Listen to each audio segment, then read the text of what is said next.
新一开始，紧来关心新竹空军基地一架幻象2000战机，昨暗8点外伫新竹的外海失去动力全失事。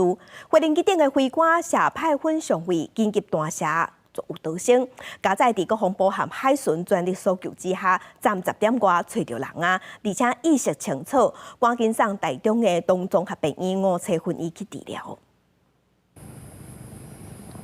暗暝中的天顶，一个光点来回伫咧飞，一台幻象2000战机，昨暗8点05分自新竹基地起飞执行夜航训练。煞毋知什么原因，晓伫咧新竹外海，总统赖清德指示各单位全力搜救，赶紧甲飞行员救带。大概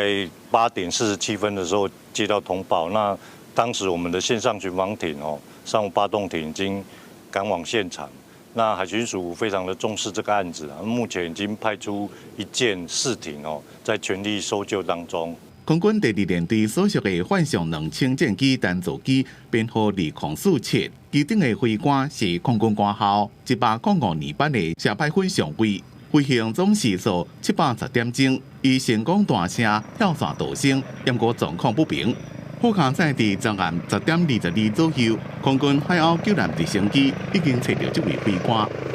已经找到人了，慢慢好不容易请海巡的点，